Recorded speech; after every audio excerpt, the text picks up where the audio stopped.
Good day, Formula One fans. I hope you are doing well, and welcome to this summary of the 2020 qualifying session of the British Grand Prix, brought to you by myself. And before we start, I actually dare you to find a color that fits well over a British flag. So like and subscribe and leave a comment and tell me how I can improve that. Arriving in the UK for the 71st time in Formula One history, this is where it all started 70 years ago. Lewis Hamilton leading by 5 points over Valtteri Bottas in the championship. Mercedes just in front of everyone in the constructors. All the others have everything to prove.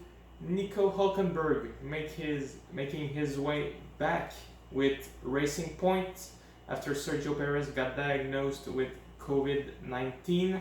Wants to prove that he can still do some magic in Formula One and maybe even fetch his Formula One podium. So let's just check how everything unfolded for everyone, starting with Q1. No huge surprise in Q1, everything went smoothly for the most part. We're out Kevin Magnussen, Antonio Giovinazzi, Kimi Raikkonen, Romain Grosjean and Nicolas Latifi. The two Haas expected it to be a tough weekend, and it seems like they were right. There's not much they can do. Kevin Magnussen, missing Q2 by over 3/10 over the closest contenders, meaning that the Haas are clearly not there. Romain Grosjean 5/10, half a second behind his teammates. It's going to be a tough race tomorrow for the Haas, but they have to keep the morale up. They know where the car lacks, at least this year. Last year they had amazing quali pace, and this year they don't, but they have a better race pace. So it's all about finding that balance and where they can do better. With a Ferrari power unit that is not as strong as they would like it to be, it's also going to be tough since Silverstone is an engine track. You need some speed, you need power with all those high speed corners and those long straights. So it's going to be a tough day tomorrow for Haas, but they can probably get back a few places during the race and maybe not challenge for points, but make it 12, 13, at least challenge the other teams of the backfield. Another tough weekend for Alfa Romeo, again not making it out of Q1, the only team that never got a car in Q2 so far this year. They, by their own admittance, said that the car probably lacks in every aspect, not just the engine department, so they have to find a way to improve that. Antonio Giovinazzi 17 in front of Kimi Raikkonen. That's at least good news for Tonio, because he needs to prove this year that he may deserve a better seat in Formula One eventually. He beats Kimi here in quali. At the same time, is Raikkonen a bit demotivated by the performance of the car? Maybe. At least last year they had a car that could fight for points, so there were some challenges. But this year they're just plain awful. So it's going to be another tough race for Alfa Romeo. They will fight with Haas and Williams, and I don't expect them to fight them with the guys up front. They just need to finish the job, collect those data, and improve the car for next week and Barcelona. Nicolas Latifi, again last, could not do better. It's his first race in Silverstone. 30 seconds before the end of Q1, he spun in the gravel and ended all his chances of maybe making it to Q2.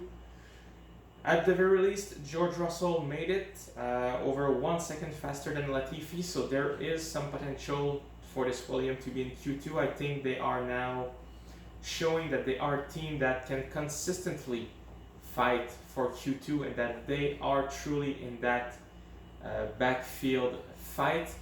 Of course, that's not where they want to be. They want to be fighting for points and eventually even for podiums, but they are making good progress. They show that finally they are back in that pack that it's not as disastrous as last year. So good job Williams, George Russell making it to Q2. McLaren had a bit of trouble in Q1, as you can see. Lando Norris 15, barely making it to Q2, but at the very least they made it. It was a bit of a stressful moment, and especially with Latifi causing a yellow flag at the very end of the session. Some lap times had to be aborted. And on this topic, George Russell is currently under investigation for not slowing down under yellow flags or not slowing down enough. So as I'm recording this, George Russell might get a grid penalty for tomorrow. We'll find out in the next few hours. It is investigated as we speak after the quali session. So that's it for Q1. Let's move on to Q2. We're out in Q2. Pierre Gasly, Alex Albon, Nico Hülkenberg, Daniel Kvyat, and George Russell. A trend that has been going on during this quali session is the high wind at Silverstone and everyone looking for grip. You could see pretty much every car at some point struggling and losing the rear, as if the track was not as grippy, as rubbery as they wished. So this caused some of these drivers to actually cause a surprise here and get up in Q2. Starting with Alex Albon, he did not have a great weekend so far. Had an accident in free practice 2 on Friday and missed half of it. This morning in practice 3, also had to miss about 45 minutes because of technical issues. So definitely not a good weekend for Alex Albon, could not manage better than P12. To his defense, he missed over an hour and a half of testing, but he needs to do better. Bright point though, in this Q2 session where all the times were super tight, Albon was about 0.4 of a second behind Verstappen, which is not bad, but obviously not enough to make it to the top. Nico Hülkenberg also will be disappointed with his quali session, no better than 13, but not missing Q3 by much. If you look at those times, Stroll 1:26.5, Albon 26.5, Hülkenberg 26.5, there is less than 1/10 of a second between 10th and 13, and barely 1/10 between 9 and 13. So they were really close. What will be on Hülkenberg's mind is that he was on the soft tire while Stroll did his time on the medium. So Hülkenberg should have made it into Q3. But it is his comeback in Formula 1. Overall, if you compare his time to Lance Stroll, it is not bad. He is in the mix. He will be able to make up some ground tomorrow during the race and fight back. Pierre Gasly will also be disappointed, barely missing Q3. And we can also say Lance Stroll barely making it into Q3 for Racing Point. They had a bit of a, I think it was a stressful afternoon for them.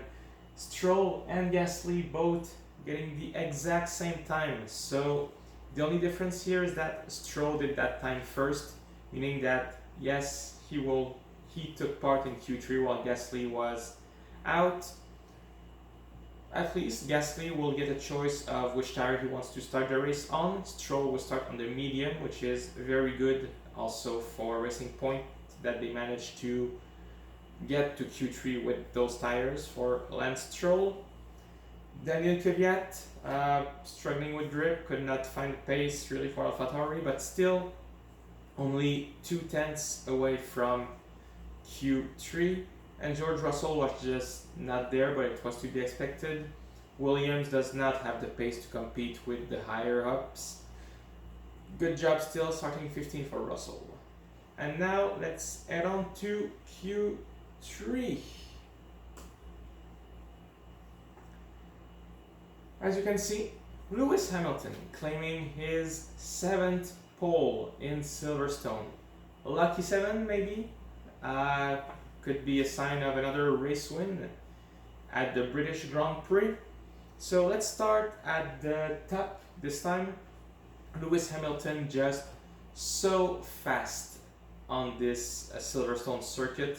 He spun in Q2 and still managed to get the top time and get a track record over 0.3 of a second in front of Valtteri Bottas, who also did an amazing lap. But Lewis found this little edge that Bottas did not have. You can say it's a blink of an eye and Bottas is the one blinking. What's helping Hamilton here is that he's very good at preserving his tires. So where he can do a super good first sector and even better than Valtteri Bottas, he can also preserve his tires so that in the last sector where you need that tire life, where you need grip, he still have it while Bottas will struggle. And again, Mercedes will probably just dominate the race tomorrow. If you look at the times here, Hamilton over a second faster than third place, Max Verstappen. There is no stopping those silver arrows, and they will start on the medium compound, meaning that they have an advantage in terms of strategy. Not necessarily in terms of the starting pace, because Verstappen, Leclerc, they will be on the soft, but on the long run, the advantage goes to Mercedes, and they can also play the team game here, where Bottas can help Hamilton and vice versa, depending on how things goes. Verstappen, third place, will be satisfied with that. He's the best of the rest in this case. There's no way they can challenge the Mercedes with the current setup that they have with the current car. But Verstappen will be fighting for a podium. He's satisfied. Still got a car a bit tricky, but according to Alex Albon, the balance is already better this weekend. So it's a good opportunity for Red Bull to get another podium. Good job for Max, who will also start his 106th Grand Prix, equaling his father Jos' number of race starts. Good day at the office for Charles Leclerc, good weekend in general, had strong time in practice, and today in quali managed to do 4th place. I don't know how they got that out of that Ferrari, but definitely Charles is able to find some pace in that car, even though they don't have the best on the grid. Will start 4th, should be happy with that. Can they fight during the race? It's anybody's guess. They will start on the soft tires, so they will be fighting with the Norris, Stroll, Sainz, Ricciardo, and all the one behind. But again, good job for Ferrari. I think it's some positive element finally coming their way. They have some new bits and pieces here and there, so good job, Charles. 2 McLaren, 5 and 7. That's pretty much where we expect them to be overall on the grid. Just a satisfying day at the office. Norris, who barely made it to Q2, managed to do 5th place. Sainz only 2/10 behind him. These two guys will be fighting, gritting their teeth to just beat each other again, show that they are the alpha male of the McLaren team. Lance Stroll, 6th place, good job overall. Will start the race on the medium tire. Maybe could have done better. I mean, Stroll was 1st in FP2 and 4th in FP3. What can they do in the race? We will see. Nico Hülkenberg, also starting 13, will want to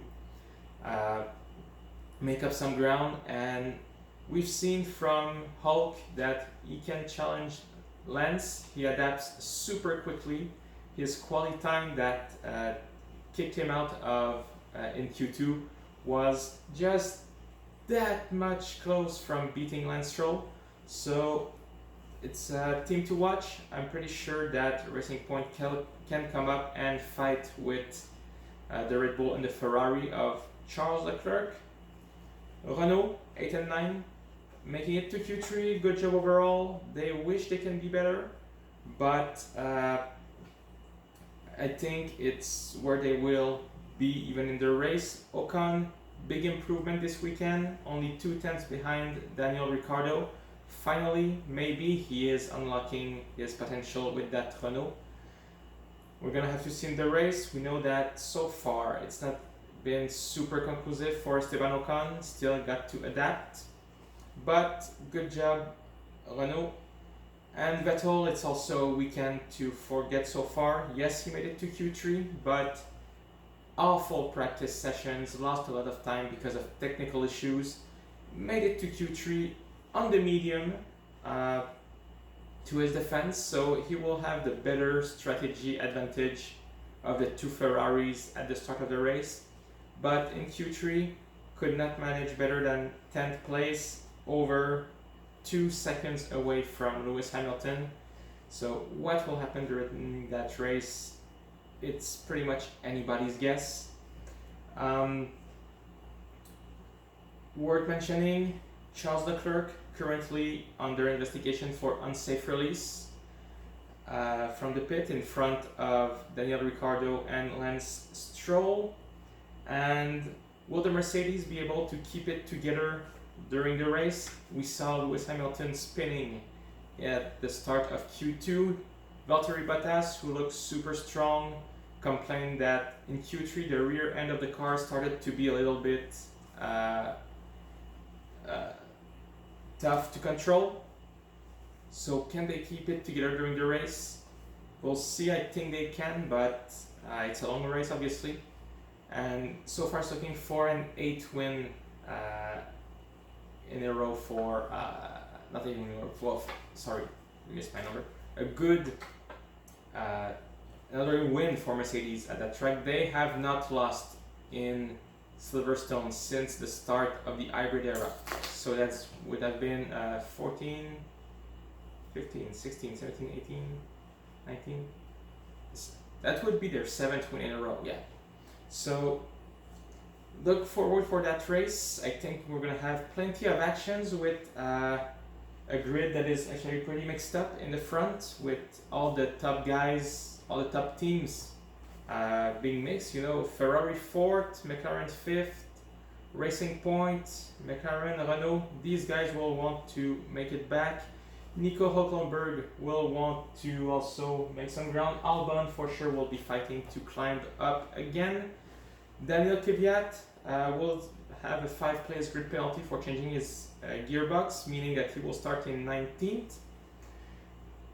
So don't miss that race. Thank you for watching, everyone. Please like, subscribe, leave a comment. Tell me what you think of those little capsules. What can I improve? What would you like to see? Maybe something special. And I hope you have a good day. I will see you after the race tomorrow. Take care and have a good day.